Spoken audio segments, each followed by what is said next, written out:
Hi guys, welcome back to a brand new video. Today I'm doing my part 3 of the Rust Belt flipping or the Rust Belt holding series. Will Trump hold Pennsylvania? This series is fun to do. It allowed me to have 3 days where I would not have to think of any new ideas. Other than that, I can really, let's get this video underway. Try to make it shorter than the last few. Pennsylvania, I say Wisconsin's the most likely to stay with them. Michigan, the most likely to flip.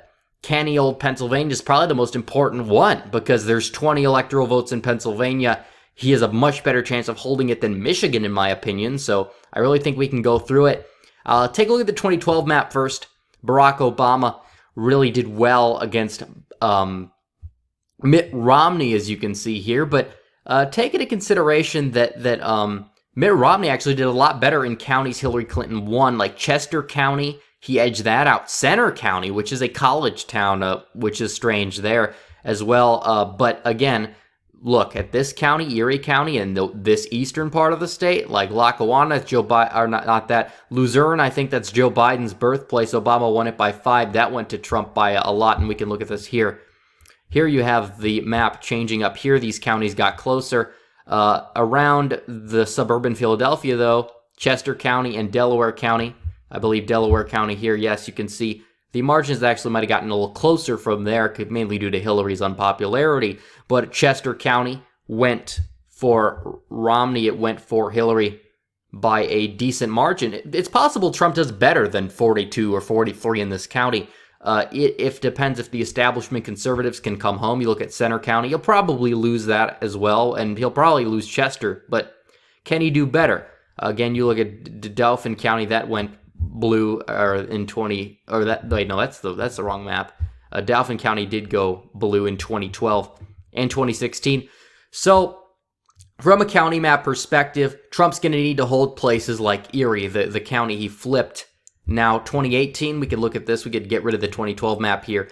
This is the 2018 map. Apparently, Bob Casey did a lot better than Hillary in suburban Philly and even these exurban Pittsburgh counties. But again, Lou Barletta was not a good candidate. A lot of Republicans didn't vote in this election, didn't like the choices in this election. They did not like Bob Casey. They did not like Lou Barletta either. And a lot of independents that supported Trump supported Bob Casey. I mean, he is pro-life. A lot of evangelicals could have came aboard to Bob Casey.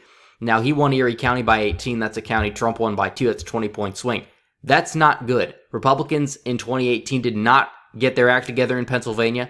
They did not nominate good candidates. They did not even nominate good House candidates. Democrats or Trump had to go down there to Pennsylvania only once or twice. He didn't really make a play for the state either. But Trump did a lot better than Romney in all these counties. He solidified these counties, and in 2018, you saw a lot of the rural counties, the turnout wasn't up high. Now, rural Pennsylvania is what Trump won Pennsylvania through. It wasn't doing any better. He did worse in the suburbs. Turnout was up statewide. Hillary almost got the same vote total Obama got. It was only like 10 to 15,000 votes off, but Trump outperformed Mitt Romney by hundreds of thousands of votes that mainly came in the rural part of the state. Now, Bob Casey almost did Hillary's turnout, and that's a theme we've seen across the country on 2018 election night. Democrats almost got Hillary-level turnout for their side, but Republicans only turned out 50 million nationwide. Only turned out around 70% of what Republicans turned out, probably even less than that of what Republicans turned out in 2016. Now, Lou Barletta, not the best candidate for this, just 2.1 million votes. Trump got 2.9. Now, I think Trump would probably get that again. It's possible he does even gets more than that, even if he loses the state.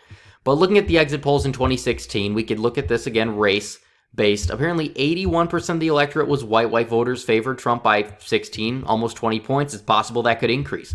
Now, look at this. Now, they only favored Barletta by 1.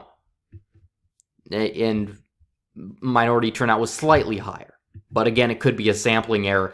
But this is not going to happen in 2020. Trump's going to do a lot better than that as well. And there's a lot of Trump voters that did vote for Casey. You can see that here in the exit polls as well. 12% of them did, and I don't know if Clinton turnout was just this much higher compared as what I could see here is a 6-point advantage in Hillary voters, even though Trump won the state by 1. Or it could be a sampling error, as we've seen in other states like Wisconsin, where Trump's share was slightly higher, even though it didn't seem like that was the case. Now, view of Trump as president, only 45% strongly disapprove. That means 55% are Trump curious. They'd be open to electing Trump, or re-electing Trump in this case. And 45% approve, which is possible that his true approval in the state is higher. Even Morning Consult, which I hate, says his approval is higher than that in Pennsylvania. It's probably around 47, 48, but that'll probably be enough for him to win the state. If you look at 2016, we'd have to go down a lot further into opinion of Trump was only 42% favorable, so he's gained 3. He wasn't as underwater as he was in other states, and actually he tied Hillary Clinton in favorability. Now, apparently, I think he's got the reluctant backers on board. What you could say he'd be roughly around 47 to 48 under my estimate, which is still underwater there. Republican Party has actually gained favorability as well. It's usually not super underwater there compared to similar other states. But here's the big thing I've been talking about, economy. We can look at the economy here, condition of national economy. 34% say it's good. Right here, 65% say it's poor. 2018, about 71% say it's good. So the economy has gone, approval of the economy has gone up 37 percentage points since 2016. Donald Trump removing regulations on coal, et cetera, could have helped Pennsylvania. So it's very possible that that happened. Also, another big one. More people support the tariffs than oppose them in Pennsylvania. 34% don't care. 29% say hurt. 32% say helped. Even some Democratic voters agree. Now, same thing with the tax laws. More agree as well. So that's also very good news for Donald Trump. Area type, again, we could look down here when it goes down to the area type. Rural area 19%. Rural area 20%. Could be a sampling error again. We saw that with Wisconsin. Not much of a difference. But big deal here. 40% of rural Pennsylvania voted for Bob Casey. 26% of rural Pennsylvania voted for Hillary. I guarantee you if Kamala's the nominee, that number could very well be even lower than 26%. If it's Biden, don't expect it to be much higher. Biden supports the TPP still. Biden is going down anyways. I think Trump would beat Biden in Pennsylvania. I don't think he is a shot. A good way to attack Biden is, hey, why aren't you, if you're such the Scranton boy, why haven't you lived in Scranton in 50 years?